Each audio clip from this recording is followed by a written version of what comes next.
GM plants are on the chopping block. GM says it's part of a massive restructuring plan to make the company more profitable. The company's faced slumping sales due to 6 underperforming sedans.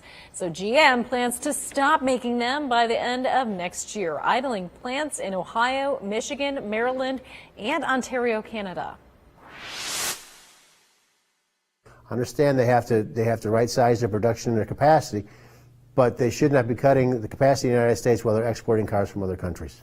This has a lot of folks talking tonight. One of those plants to shut down is in Lordstown, Ohio.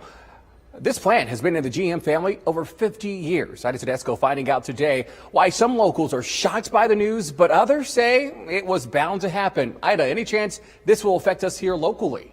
Well, Andrew, the good news is neither the Toledo transmission plant or the Defiance plant were included on the list of plants facing the possibility of closing.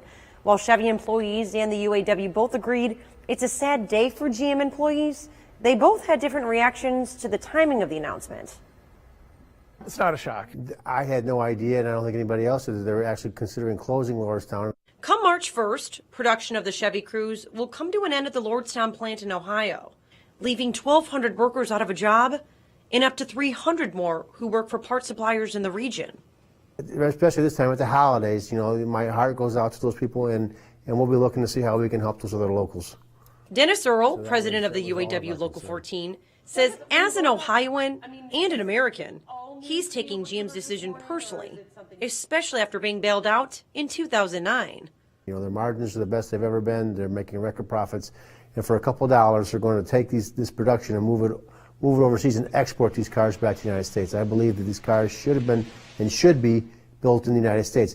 But Joe Mailing, executive manager of Dave White Chevrolet in Sylvania, says he's not surprised GM's following in the footsteps of Ford and Fiat Chrysler, who for the most part have completely stopped producing sedans. GM's like the third to come to the realization that maybe there's a different marketing strategy and a different implementation of what they want to produce in order to keep us competitive.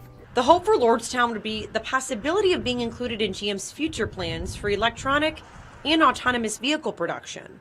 If not, though, could Toledo be on the table for employees? Dennis Earl says it isn't likely. As long as there are laid off GM employees, GM will not be adding any new badge numbers. They will bring the laid off workers here if we have work for them. But there has to be work here first. They cannot come here and displace our workers.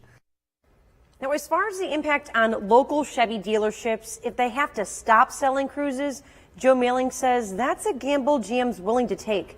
Mailing knows they could take some kind of hit from people whose minds are made up on getting a sedan, but it's really up to employees to attract their eyes to different products on the showroom floor. Reporting live in studio tonight, Ida Tedesco, WT.